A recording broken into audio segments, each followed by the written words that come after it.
عليكم ورحمة الله وبركاته.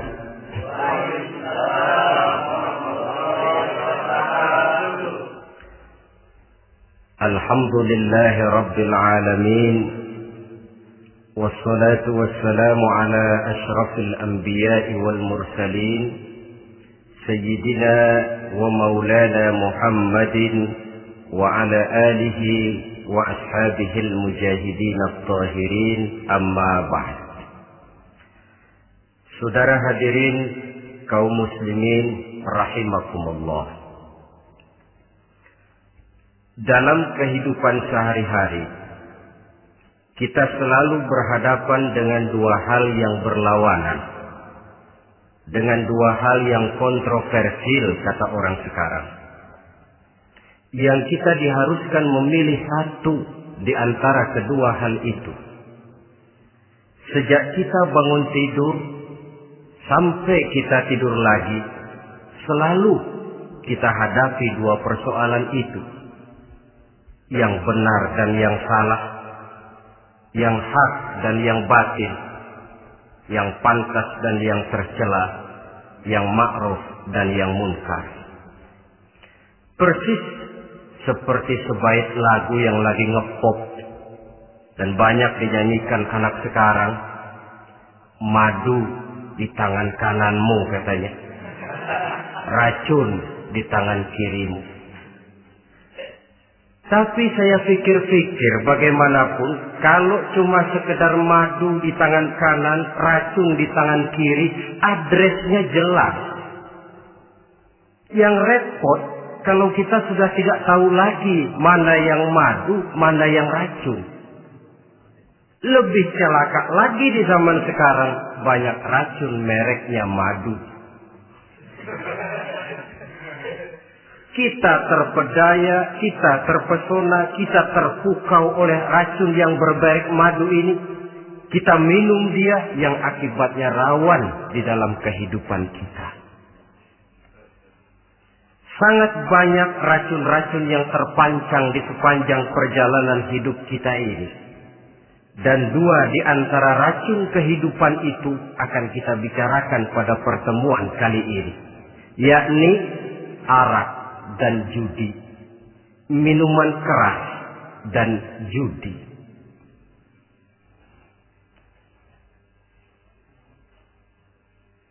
Sebagai yang kita maklum bahwa Islam bertujuan memelihara kemuliaan manusia yang diciptakan fi ahsani taqwim, dalam bentuk yang paling sempurna. Arak atau minuman keras jelas merupakan hal yang merusak dari berbagai aspek kehidupan. Entah kesehatan tubuh, entah pertumbuhan akal, ketentraman rumah tangga, ketentraman masyarakat, bangsa dan negara. Cobalah sejenak kita adakan penyelidikan. Kalau masuk kita ke dalam penjara, melihat sel-sel di sana, berapa banyak yang mendekam di sel karena urusan minuman keras. Masuk kita ke rumah sakit, berapa banyak yang dirawat akibat minuman keras, akibat stres yang dialaminya. Berapa banyak rumah tangga berantakan, berapa banyak pembunuhan terjadi, pemerkosaan terjadi akibat daripada minuman keras ini. Yang paling ironi kalau dia sudah menyerang anak-anak muda kita. Padahal kita tahu remaja, pemuda adalah bentuk miniatur daripada kehidupan suatu bangsa. Akan bagaimana warna Indonesia 20, 30, 40 tahun yang akan datang, remaja dan pemuda kita jawabannya. Bahkan dari segi agama pun, akan bagaimana warna Islam di Indonesia 20, 30 tahun yang akan datang, remaja itu pula jawabannya.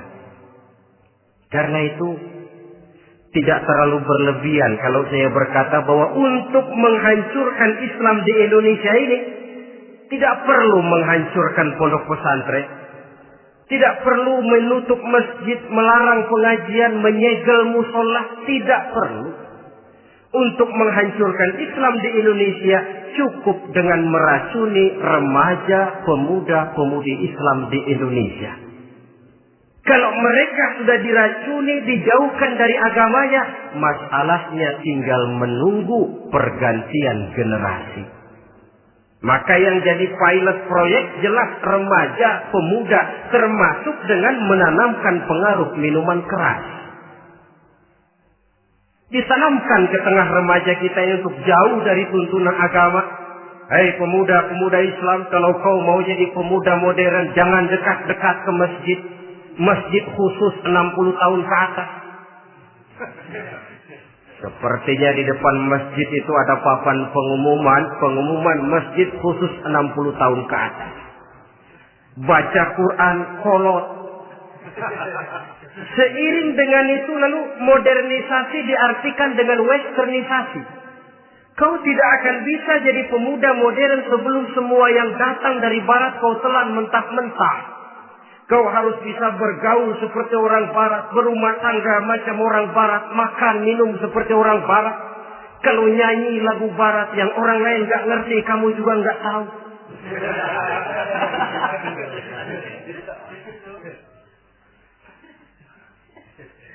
Anutlah itu free love yang pada gilirannya akan mengarah kepada free sex alias samen-leven. Isaplah itu ganja, morfin, narkotik. Jikalau sudah terlena kita dengan itu, maka kehancuran suatu bangsa sesungguhnya sudah dimulai. Penyakit minuman keras ini bukan cuma penyakit zaman ini. Masyarakat yang dihadapi oleh Rasulullah Sallallahu Alaihi Wasallam 14 abad yang lalu juga masyarakat yang kemaruk dengan minuman keras. Arab jahiliyah kalau sudah minum arak mabuk, tidak cuma minum, dia mandi pakai arak. Sistem pendidikan yang disampaikan Islam bijaksana. Mula-mula diberikan gambaran bahwa arak itu walaupun ada manfaatnya tapi ada bahayanya, dan bahayanya jauh lebih besar daripada manfaatnya. Tahap kedua diberikan pesan jangan mendekati sholat dalam keadaan mabuk. Padahal sholat 1 hari 1 malam 5 kali artinya makin jauh saja dia dari arak itu. Pada saat kondisi iman sudah memungkinkan, barulah turun vonis bahwa arak itu najis, perbuatan setan, jauhi. Yang ironi yang saya katakan tadi, racun mereknya madu. Kadang-kadang kita dibuai dengan iklan yang tidak mendidik. Saya pernah lihat ada iklan misalnya, Anda ingin modern, majulah bersama minuman ini. Atau minuman ini lambang pergaulan dunia yang maju. Modern diukur dari minuman. Yang jadi korban akhirnya remaja dan pemuda-pemudi kita. Saya teringat satu analisa dari Rasulullah Sallallahu Alaihi Wasallam. Beliau bersabda, Inna min asratis sa'ah. Sesungguhnya di antara tanda-tanda kiamat.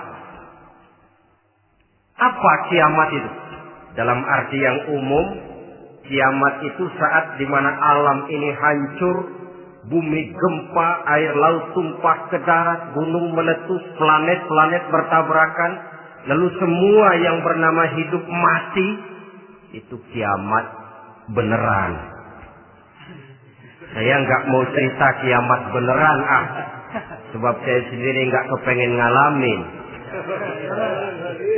Yang sering kita ngalami ini kiamat kecil-kecilan, kiamat mini. Apa kiamat mini itu? Hancurnya sendi-sendi kehidupan sosial. Maksiat merajalela, munkarat menjadi-jadi. Yang ma'ruf dianggap munkar, yang munkar malah menjadi ma'ruf. Yang salah disanjung-sanjung, yang benar dicaci maki. Tuntunan dianggap tontonan, tontonan malah jadi tuntunan. Kan kiamat kalau sudah begitu. Pencungkiran nilai. Kenapa hal semacam ini bisa terjadi? Penyebabnya kata Nabi, pertama ayyurfa'al ilmu. Ilmu diangkat oleh Allah. Bagaimana cara Allah mengangkat ilmu dan apa maksudnya itu? Allah mengangkat ilmu itu, saudara, caranya pertama dengan mewafatkan ulama. Makin banyak ulama wafat, makin banyak ilmu ditarik. Yang kedua, kurangnya minat orang untuk belajar agama. Kalau sudah klop macam itu, artinya agama sudah disudutkan ke pojok-pojok kehidupan. Agama cuma sekedar tinggal dekorasi. Agama cuma seminar, cuma kongres, cuma muktamar. Tapi bahwa agama merupakan realita dalam kehidupan, itu tidak pernah terwujud. Kalau ulama sudah tiada, minat orang belajar agama berkurang, maka ajaran Allah tidak lagi didengungkan orang. Dikala itu, wa yuzharul jahlu, akan muncullah kebodohan. Nampak kebodohan di mana-mana. Muncul permitted society, masyarakat yang merasa boleh hidup dengan kaidah serba boleh. Tidak ada halal, tidak ada haram. Tidak ada hak, tidak ada batil. Semuanya serba boleh.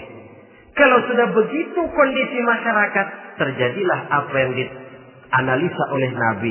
Dikala itu, wayaqsu zina. Zina dikerjakan berterang-terangan. Orang sudah tidak punya malu. Hidupnya sudah pakai prinsip punya kuping kebo. Punya muka tembok. Punya kulit badak.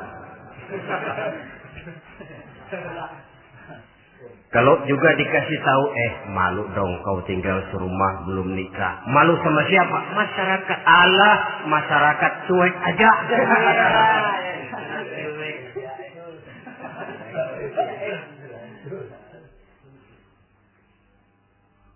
Bukankah realita kalau kita ikuti surat-surat kabar, berapa banyak sudah gadis-gadis bergelimpangan jadi korban? Berapa banyak bayi-bayi yang lahir ke alam ini tanpa harus tahu kemana dia mesti manggil bapak. Yang akhirnya mengalami keterakisan, dimasukkan ke dalam kantong plastik, dibuang ke tempat sampah.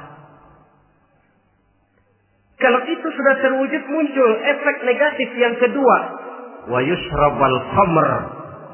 Arak, minuman keras jadi kebanggaan. Anak muda belum nyohor kalau belum bisa mabuk. Yang gak mabuk dianggap kolot. Kampungan loh.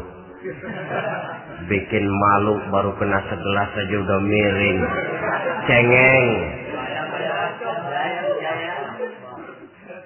Temen kita hebat sampai nyungsep di got. Yang nyungsep hebat. Ya, kalau cuma yang hancur kehidupan pribadi. Tapi kalau sudah menyangkut masa depan, yang berarti masa depan suatu generasi adalah merupakan masa depan daripada suatu bangsa. Begitu kerasnya Islam ini melarang minuman keras.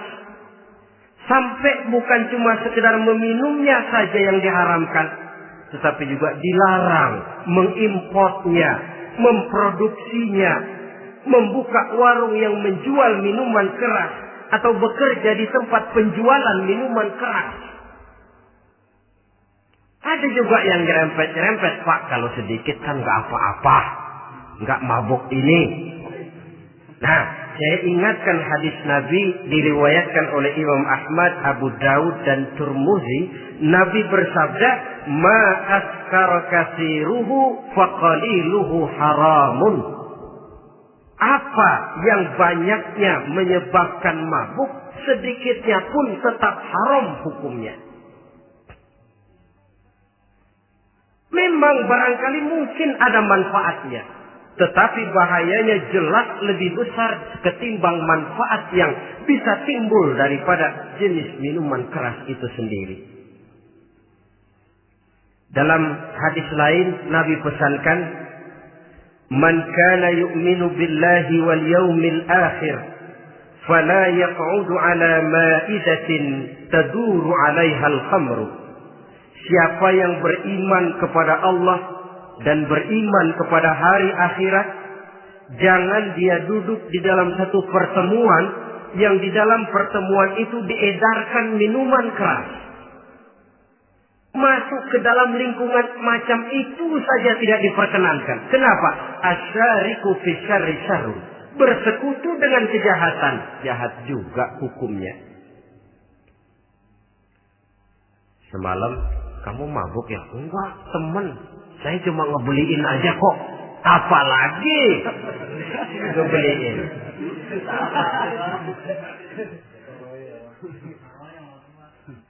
Sebab apa?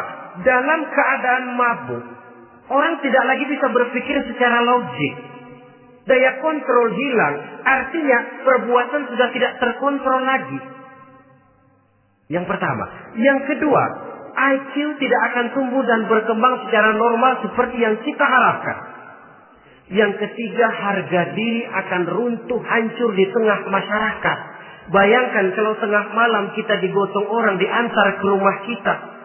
Dengan kondisi macam itu masih punya muka kita untuk tegak di tengah masyarakat. Masih punya harapan kita untuk tumbuh menjadi pemimpin sementara orang terkenang. Ini kan yang kemarin malam gua gotong, dia lagi mabuk. Harga diri, kepribadian. Jangan lupa saudara, kita hidup di tengah masyarakat. Masyarakat itu punya hukum yang tidak tertulis, tapi lebih kuat dan lebih kejam daripada hukum tertulis. Orang bilang, sekali arang tercoreng di dahi, seumur hidup orang akan tetap ingat. Makanya Rasulullah dalam hadis memberikan tamsil untuk adik-adik remaja muslim ini, masalul mu'min kamasalin nahli. Perumpamaan orang yang beriman itu persis seperti tawon. Mentalitas orang mukmin persis tawon. Apa mentalitas tawon? Kalau kita ngaji bab tawon, kita renungi apa keistimewaan tawon. Saya lihat-lihat, ternyata tawon itu punya 4 keistimewaan. Pertama, tawon itu yang dihisap selalu saripati bunga. Bagus makanannya. Belum pernah tawon keliru makan. Saya belum pernah dengar kok ada tawon makan tahu.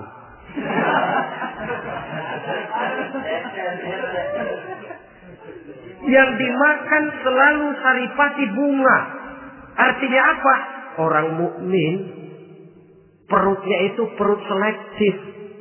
Yang dimakan yang baik-baik, yang diminum yang baik-baik. Yang baik menurut agama itu adalah yang halal, thayyibat. Perutnya selektif, bukan perut asbab. Kalau asbab puntung apa saja masuk ke dalamnya.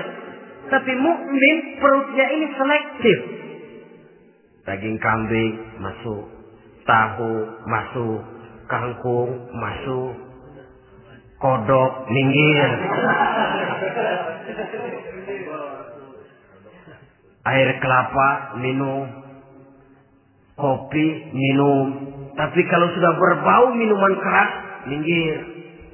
Sebab apa? Makanan dan minuman yang kita masukkan ke dalam perut besar ini akan digiling dalam perut besar, akan melahirkan energi, menggerakkan sel-sel pembuluh saraf. Kalau makanan dan minuman itu terdiri dari yang haram, energi yang ditimbulkan olehnya energi yang haram, mempengaruhi sel-sel pembuluh saraf. Orang akan cenderung berpikir yang haram kalau terlalu sering memakan makanan haram. Kalau sudah berpikir kepada yang haram, perbuatan pun akan mengarah kepada yang haram juga. Contoh kecil aja dah, ada nggak maling mikirin majelis taklim? Karena yang dimakan lebih banyak yang haram, yang dipikir paling-paling nanti malam rumah siapa lagi nih ya? Sudah mengarah ke sana.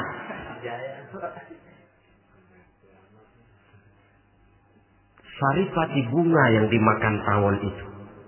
Lalu tawon yang kedua saya lihat yang dikeluarkan selalu madu. Artinya apa orang mukmin itu? Kalau dia berkata, perkataannya mengenakan orang. Kalau dia berbuat, perbuatannya membawa manfaat bagi orang. Kalau kakinya melangkah tentu ke tempat yang ada gunanya. Yang dikeluarkan madu, bukan racun. Indah tawon itu. Yang ketiga, tawon saya lihat, kemanapun dia hinggap, tidak ada dahan patah. Artinya apa? Orang mukmin dimanapun dia tinggal, kemanapun dia pergi, pantang jadi biang kerok buat lingkungannya. Pantang menimbulkan kerusuhan dan keonaran. Tidak ada cabang patah dimanapun tawon hinggap. Tapi juga yang keempat, saya lihat-lihat tawon itu, jangan coba-coba diusik. Satu kali dia diusik, kemana orang lari? Nyilem masih ditungguin. Tawon. Tapi kalau nggak diusik, nggak ada tawon usil ke pasar nyariin orang. Ketika dia diusik, inilah saatnya saya harus mempertahankan kehormatan diri saya. Dia pun bangkit. Artinya apa? Orang mukmin tidak boleh nyari-nyari musuh. Tapi ketemu musuh tidak boleh lari. Musuh jangan dicari. Bertemu pun jangan lari. Mentalitas orang mukmin seperti tawon. Yang dimakan baik. Yang dikeluarkan baik. Kemana dia tinggal tidak menimbulkan keonaran buat masyarakat. Tapi juga sanggup menjaga dan mempertahankan kehormatan dirinya. Kalau konteksnya dengan masalah yang sedang kita bicarakan, minuman keras. Saya katakan tadi, kita kadang-kadang salah pilih. Tertipu oleh racun yang bermerek madu. Ada minuman empuk, nyari yang keras. Salah pilih. Ketahuan orang bikin pel buat anjing. Manusia yang nelen. Akhirnya miring kayak anjing. Saudara, mari kita renungi An-Nisa ayat 140. Allah Subhanahu wa ta'ala mengingatkan, "Qad nazzala 'alaikum fil kitab أن إذا سمعتم آيات الله يكفر بها ويستهزأ بها فلا تقعدوا معهم حتى يخوضوا في حديث غيره إنكم إذا مثلهم." Sungguh kata Allah, telah diturunkan kitab Al-Quran ini kepada kamu, yang apabila kamu dengar ayat-ayat Allah itu diingkari orang, diejek-ejek orang, fala taqudu ma'ahum, jangan kamu duduk bersama orang-orang semacam itu. Bagaimana mengejek ayat-ayat Allah misalnya? Tahu kalau minuman keras itu diharamkan, tapi masih minum juga, itu kan mengejek ayat namanya. Duduk di majelis semacam itu dilarang oleh Quran. Kenapa? Innakum idzam misluhum. Kalau kamu juga duduk di majelis semacam itu, kau dan mereka sama saja, kata Quran.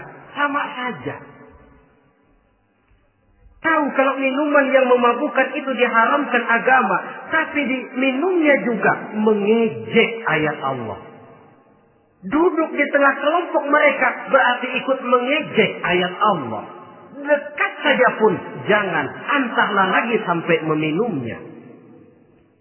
Maaf, bukankah Allah menurunkan Al-Quran kepada manusia, kata Imam Al-Ghazali, persis, maaflah, seperti gubernur bikin surat kepada Pak Lurah.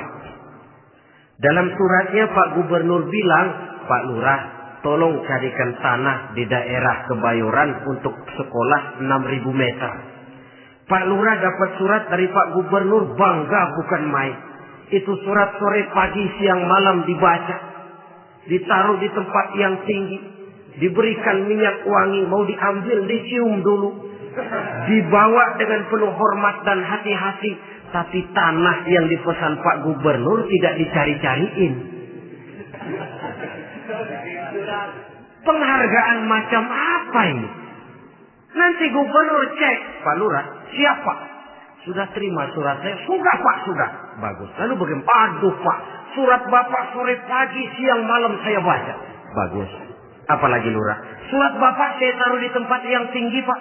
Saya pakai minyak wangi. Mau saya ambil, saya cium dulu. Saya bawa dengan penuh hormat dan hati-hati. Bagus Lurah. Kau memang hormat sama atasan. Cuman Lurah, tanahnya udah dicariin belum? Nah yang itu belum tuh Pak. Belum. Kata gubernur, bagus Lurah, besok berhenti lo ya.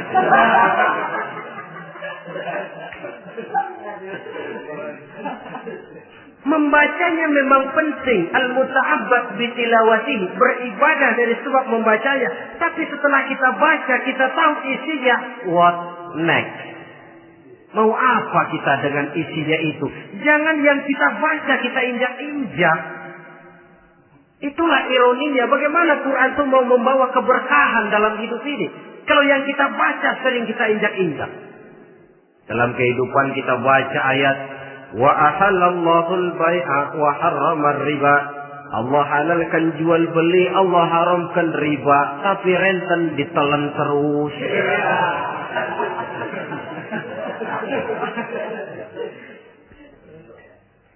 Kita baca ayat wa'tasimu bihablillahi jami'an wa la tafarraqu.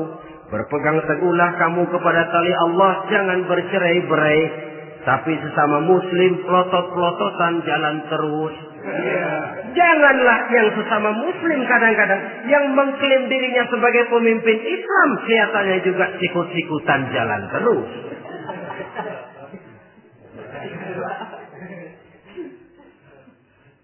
Sehingga tidak heran kalau orang bilang di bawah ngamalin ayat kursi sudah sampai di atas ayat hilang, tinggal kursi saja yang diamalin. Ironi dan menyedihkan. Perjalanan panjang memang saatnya kita menunggal dengan Al-Quran ini. Tetapi prosesnya memang harus kita mulai dari sekarang. Perkara kapan proses ini selesai, itu bukan masalah kita. Tapi bahwa kita sudah memulai suatu proses, itulah yang diharapkan. Hadirin yang saya hormati,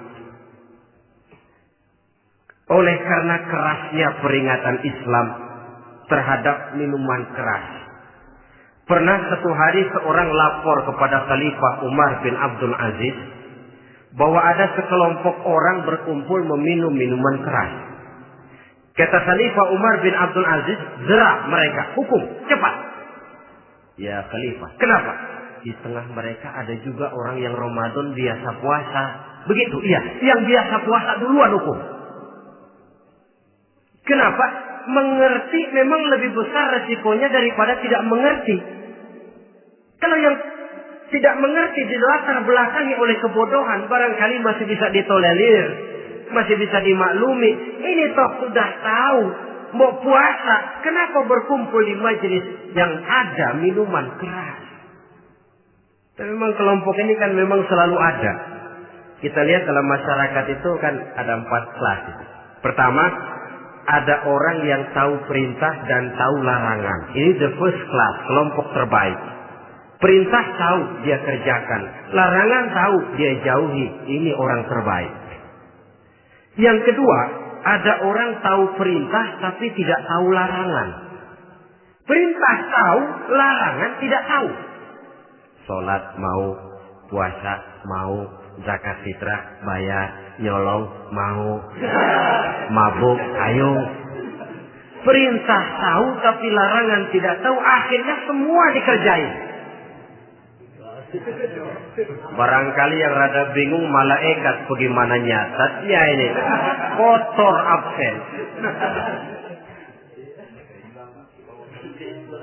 Gelas yang ada di hadapan saya ini, kalau semua diisi air putih macam ini, kan jelas bisa diminum orang. Kalau semua diisi bensin, jelas bisa diminum motor. Tapi kalau separuh diisi air putih, separuh diisi bensin, Kacau. Kalau gelas yang ada di hadapan saya ini sepenuhnya diisi air putih, jelas bisa diminum orang. Kalau sepenuhnya diisi bensin, juga jelas bisa diminum motor. Yang repot kalau separuh diisi air putih, separuh diisi bensin. Kacau statusnya. Orang minum mabuk, motor minum pun mogok. Dijual juga tidak laku barang campuran. Inilah makna pernyataan Allah, wala talbisul haqqa bil batil. Jangan kamu campur adukan antara yang hak dan yang batil. Perintah dikerjakan, larangan pun dikerjakan juga. Kelompok ketiga, ada pula manusia yang tahu larangan tapi tidak tahu perintah. Larangan tahu tapi perintah tidak tahu. Jahat sama tetangga tidak, mencuri tidak, mabuk tidak, zina tidak, sholat tidak, puasa tidak, polos. Semua serba tidak. Dan yang terakhir, kelompok keempat, perintah tidak tahu, larangan pun tidak tahu. Ini masuk kelompok makhluk gratis. Misalnya kambing, ayam, kerbau, itu kan makhluk-makhluk yang memang perintah tidak tahu, pun larangan juga tidak tahu. Nah, dalam hubungannya dengan ini, saya mengajak, marilah kita berusaha sekuat mungkin menjauhkan diri dari minuman keras yang jelas bahayanya dengan hidup tidak jauh dari bimbingan agama. Hadirin kaum muslimin rahimakumullah. Kawan seiring dan sejalan dari minuman keras, judi namanya. Saudara kembar barangkali. Yang satu sering menimbulkan yang lain, tetapi bukan tak jarang keduanya berjalan berdampingan. Posisi judi dan arak ini dalam Quran sama bahayanya. Apa sebab? Mentalitas judi adalah mentalitas sirkus, lingkaran setan. Artinya, yang menang biasanya ketagihan, yang kalah biasanya penasaran. Ini yang menyebabkan orang tidak mau berhenti. Kalau dia menang, dia ingin mencoba untuk menang dalam jumlah yang jauh lebih besar lagi. Kalau dia kalah, dia penasaran, kenapa hari ini kalah? Barangkali sial, besok malam saya tebus. Mental semacam ini memang sulit untuk berhenti. Kenapa judi diharamkan dalam Islam? Pertama, seorang muslim di dalam berusaha mencari harta, dia harus mengikuti sunnatullah. Kata kita orang muslim, hukum alam kata orang sekarang, natural of law bahasa kerennya. Berusaha menurut hukum kausal, memasuki rumah dari pintunya, menunggu suatu akibat dari sebab yang kita lakukan. Bahwa kalau begini, mesti begitu. Karena kita memang terikat oleh permainan yang disebut hukum alam ini.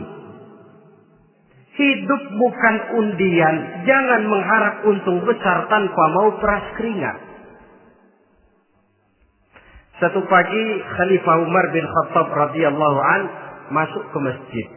Beliau lihat ada orang sedang berdoa khusyuk betul. Ditunggunya 2 menit, 3 menit, sampai 10 menit lebih belum juga selesai. Agak lama orang itu berdoa.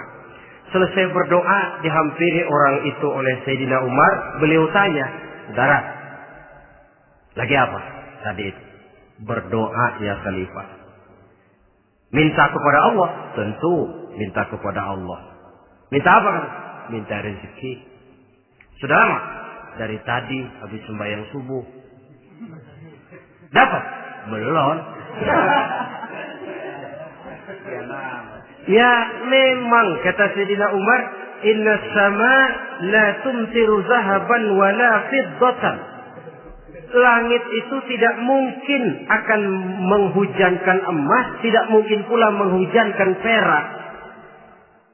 Jadi orang dilarang duduk bermalas-malas menunggu keajaiban yang datang dari langit. Karena memang hidup ini bukan undian. Jadi jangan mengharap untung besar tanpa mau peras keringat. Di dalam berusaha kita terikat oleh sunnatullah.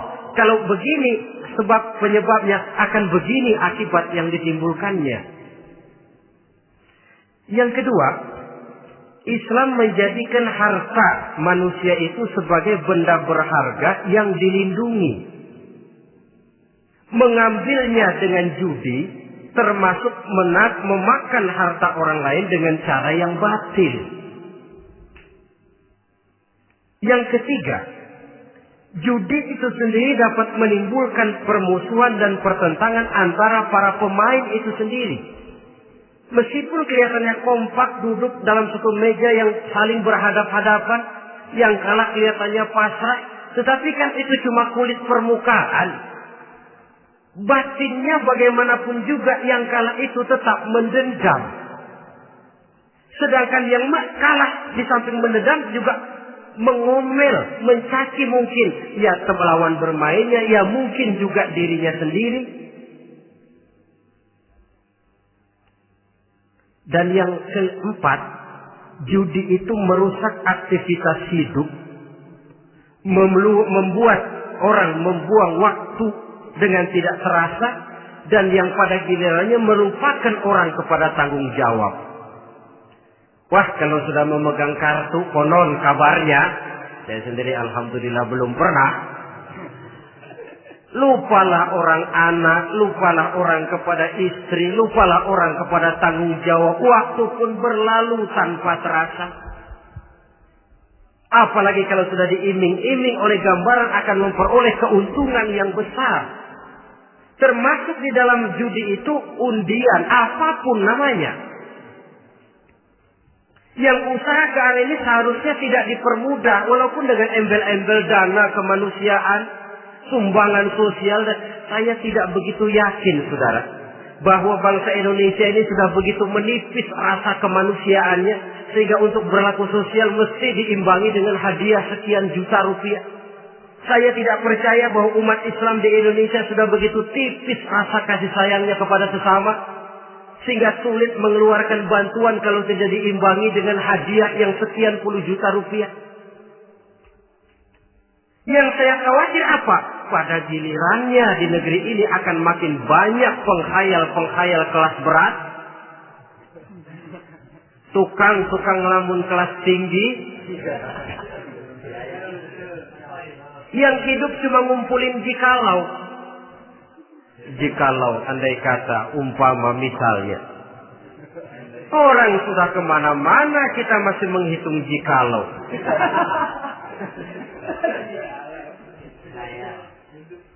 Orang boleh saja mengharap burung terbang tinggi, tapi punai di tangan jangan dulu dilepas.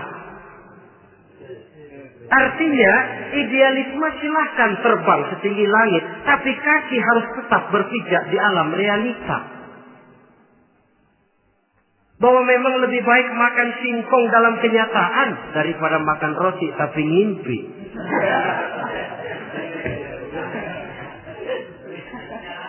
Kadang anaknya menangis, Pak minta jajan, ada uang 200 rupiah. Sudahlah sabar, kau jangan jajan, nanti bapak beliin kalau tembus 100 juta nih. Akhirnya yang 100 juta tidak, anak pun kelaparan. Bukankah akan jadi masalah bagi semuanya? Belum lagi rasa sayang kepada harta yang sudah dia miliki. Entah itu tanah, rumah, kendaraan. Kalau sudah kadung kalah di meja judi, hilang rasa sayang kepada benda itu. Ada rumah-rumahnya dilelang, ada kendaraan-kendaraan jadi taruhan. Ada jam tangan pun copot tanpa terasa. Maka berapa banyak rumah tangga berantakan, istri minta cerai, orang jadi nekat merampok, orang jadi nekat mencuri, korupsi kalau dia pejabat. Akibat apa ini? pengaruh yang namanya judi. Saudara kaum muslimin, ma'asyiral muslimin rahimakumullah. Itu sebabnya di dalam surah Al-Maidah ayat 90 Allah menekankan, innamal khamru wal maisir wal ansab wal azlam rijsun min amali syaitan fajtanibuhu la'allakum tuflihun. Sesungguhnya arak, judi, berhala, mengundi nasib itu rijsun. Ya Allah, jarang benar Quran menggunakan kalimat rijsun. Rijsun ini sudah merupakan puncak kekotoran. Bapak moyangnya najis, itu rijsun. Rijsun, kotor. Sudah kotor ditambah pula min amali syaitan, pekerjaan setan. Wajtanibuhu, jauhi. Jangan sampai main, dekat saja tidak boleh, jauhi. La'allakum tuflihun, jikalau kamu mau menjadi orang-orang yang beruntung. Sejarah tidak pernah mencatat ada orang jadi miliuner karena judi. Sejak David Rockefeller sampai Aristotle Onassis, orang-orang kaya top di dunia, mereka kaya bukan karena judi, tapi karena kemauan peras keringat banting tulang, mau memulai sesuatu dari kenyataan yang real di depan mata. Sebab apa? Hidup ini memang perjuangan. Janganlah kita ingin hidup dengan satu prestasi, ingin tetap hidup seperti apa adanya sekarang ini saja, toh kita harus berjuang. Apalagi ingin hidup lebih baik, lebih terhormat, lebih mudah. Hidup perjuangan. Perjuangan berarti pengorbanan. Berani hidup artinya berani berjuang. Berani berjuang maksudnya rela berkorban. Takut berkorban, jangan berjuang. Tidak mau berjuang, berhenti hidup.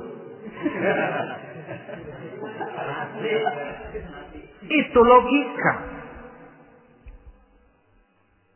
Dan bagaimanapun saya yakin lebih baik berkorban daripada menjadi korban. Kalau sekarang kita berkorban, peras keringat, banting tulang, berusaha secara sunnatullah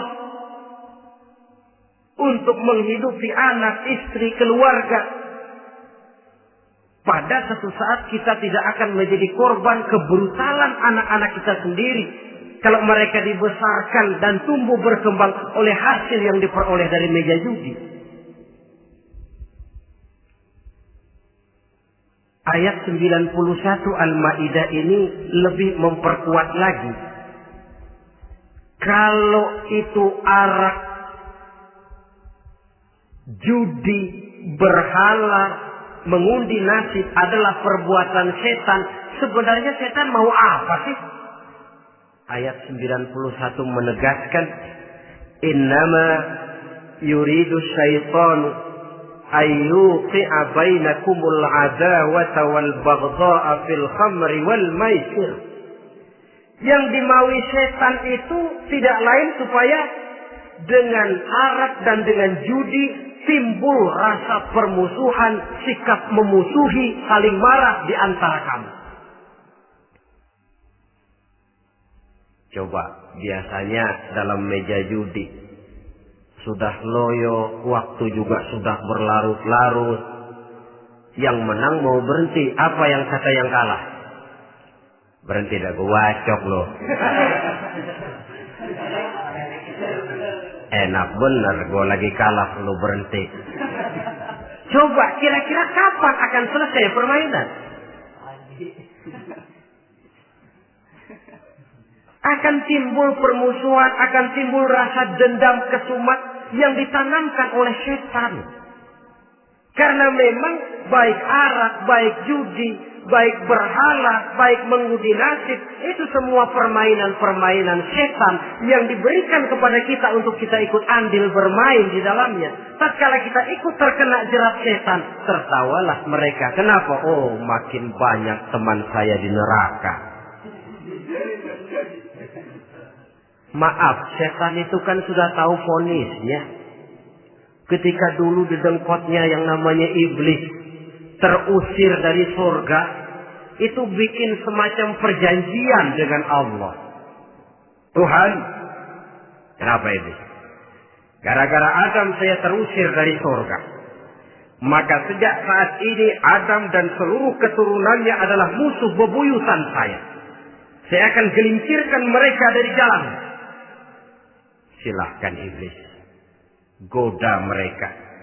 Tapi kau tidak akan mungkin bisa menggoda mereka kalau hamba-hambaku itu menjadi hamba yang ikhlas. Hanya hambaku yang ikhlas yang tidak mungkin kamu goda. Yang lain barangkali bisa. Sejak saat itulah iblis memproklamirkan permusuhan. Dan dia sudah tahu betul vonisnya neraka. Tugas dia sekarang bagaimana mengumpulkan teman sebanyak-banyaknya ke dalam neraka. Hamba Allah saja yang tidak tergelincir kepada minuman keras dan judi. Hamba Allah yang ikhlas itu bagaimana? Yang ikhlas menjadi hamba Allah. Dalam arti kata dan perbuatannya memang mencerminkan bahwa dia hamba Allah. Maaf. Di zaman sekarang ini kan banyak orang cuma berkata, saya hamba Allah, mulutnya. Tapi perbuatannya membuktikan dia hamba setan, hamba dunia, hamba harta, budak jabatan, budak nafsu. Tidak sesuai antara ucapan dan perbuatan. Sebab itu kata-kata hamba Allah kalau keluar dari mulut manusia itu murah. Soalnya ngaku. Ngaku siapapun bisa. Tapi diakui atau tidak? Ini yang kita belum tahu. Ada juga orang berdalih, saya kan masang kalau dapat nanti mau nyumbang masjid. Barangkali aja kalau nyumbang masjid disoriin dikit sama Tuhan.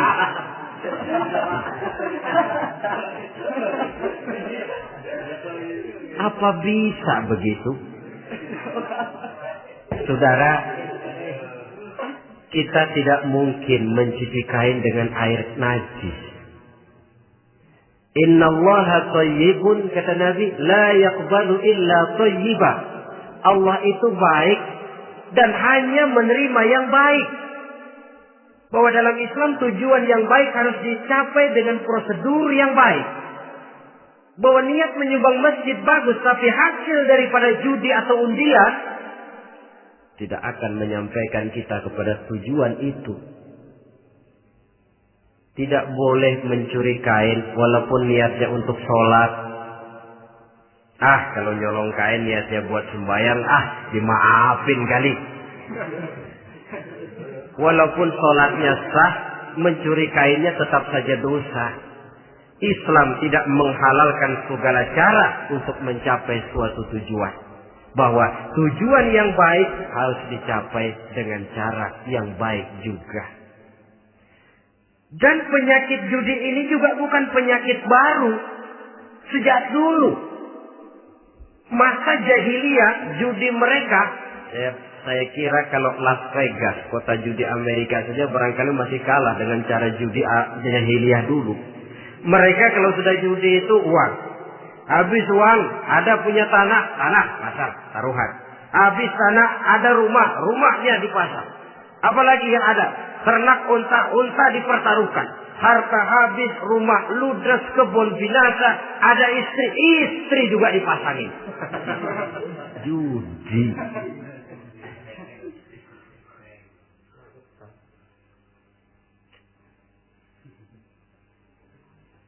Kita sebagai muslim oleh Al-Quran dijelaskan orang yang mempunyai dua tujuan hidup. Pertama tujuan jangka pendek. Yang kedua tujuan jangka panjang. Tujuan jangka pendek dunia dan seluruh isinya. Tujuan jangka panjang adalah akhirat dan ridho Allah. Ini yang terpantul dalam doa setiap kita. Rabbana atina fid dunya hasanah wa fil akhirati hasanah. Tercapai tujuan jangka pendek di dunia hasanah dan tujuan jangka panjang wa fil akhirati hasanah. Untuk mencapai tujuan jangka pendek, merangkul dunia dan seluruh isinya, apa yang jadi modal utama? Pertama, pendidikan. Makin tinggi jenjang karier pendidikan yang kita tempuh, rasa-rasanya makin mudah menjangkau dunia dan isinya. Yang kedua, pengalaman. Tenaga expert masih tetap diperlukan. Makin banyak pengalaman, makin mudah menjangkau dunia. Yang ketiga, dan ini ada tapi tidak bisa dijadikan pegangan, faktor nasib. Faktor kebetulan. Ada, tapi tidak bisa dijadikan pegangan mutlak. Pendidikan, pengalaman, ingin menjangkau fid dunia hasanah. Ini modal utama. Lalu untuk mencapai fil akhirati hasanah, prestasi ibadah. Bagaimanapun tinggi pangkat dan jabatan kita, bagaimanapun banyak gelar kita sandang, tanpa prestasi ibadah, nol besar kita dalam pandangan Allah. Itu sebabnya kita sholat. Jadi tidak beralasan kalau orang ditanya, kenapa sih kamu nggak sholat? Tetangga saya sholat melarat terus. Memang sholat itu bukan untuk mencari uang kok. Kalau ada orang yang rajin sholat, rezekinya kelihatan lancar, itu cuma sekedar persekot. Uang muka, cashnya tetap di akhirat nanti. Efeknya apa? Karena kita punya tujuan jangka panjang, mengharap ridho Allah di akhirat. Cara kita mencapai tujuan jangka pendek dibatasi oleh pertanyaan, Allah ridho apa enggak? Kita cari uang, tapi pertanyaan pokok, Allah ridho enggak cara ini? Kita mengejar kedudukan, tapi Allah ridho enggak dengan cara ini? Ini yang menyebabkan kita lantas tidak lalu menghalalkan segala cara. Yang penting tujuan tercapai cara apapun halal. PKI. Kan cuma PKI yang berprinsip asal tujuan tercapai cara apapun halal. Dan kita sudah sepakat PKI dan seluruh ajarannya tidak berhak hidup di bumi Pancasila ini. Cuma jangan sekedar PKI-nya dikutuk tapi ajarannya dipakai.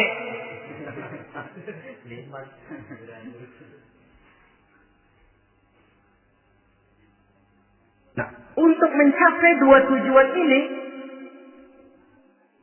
Islam mengajarkan sistem keseimbangan. Sehingga Nabi sabdakan, "I'mal li dunyaka ka'annaka ta'ishu abada, wa'mal li akhiratika ka'annaka tamutu ghada."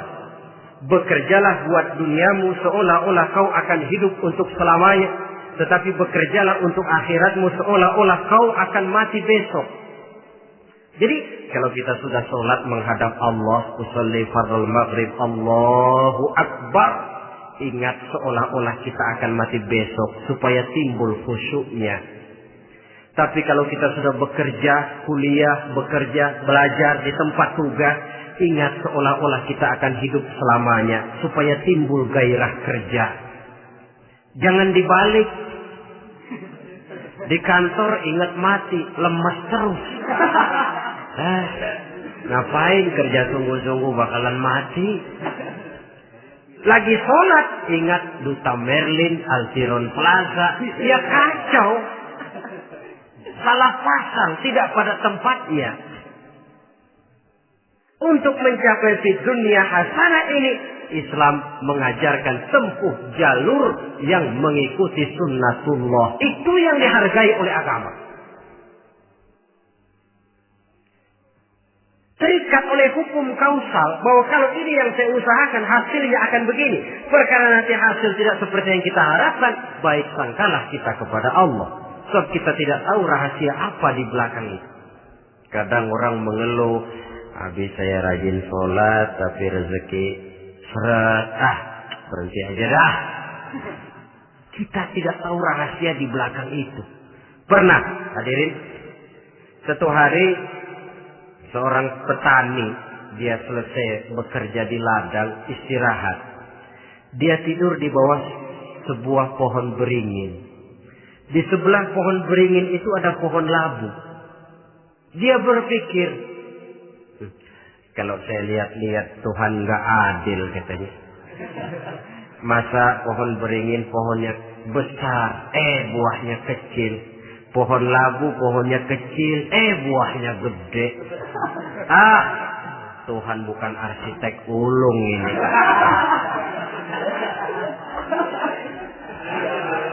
Mestinya supaya enak dilihat beringin yang pohonnya besar buahnya sebesar buah labu. Pohon labu yang pohonnya kecil buahnya kecil saja sebesar buah beringin. Tidak adil Tuhan. Baru dia selesai berpikir Tuhan tidak adil, jatuh sebutir buah beringin tepat menimpa hidungnya. Dia terkejut. Astagfirullahaladzim. Kalau begitu saya sadar katanya, Tuhan benar-benar adil. Coba kalau buah beringin segede buah labu. Waduh, kayak apa muka saya ini?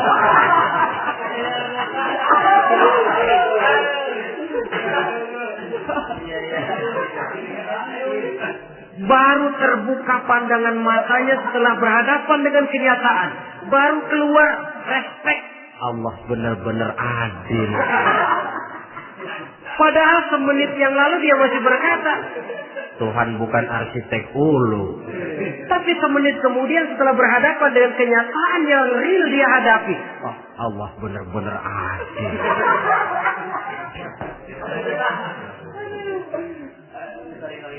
Itulah kehidupan ini.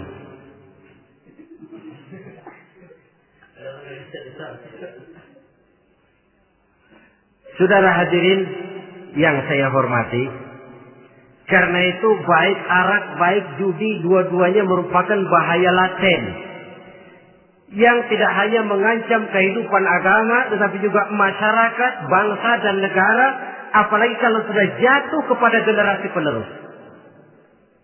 Dan yang bagaimanapun juga saya berpikir sebenarnya remaja, pemuda, pemudi kita cuma korban dari suatu sistem. Sebab ini merupakan tanggung jawab bersama. Ulama mubalik macam saya paling wewenangnya cuma ngomong. Yang punya SK untuk memberhentikan pabrik minuman keras itu kan Menteri Perindustrian.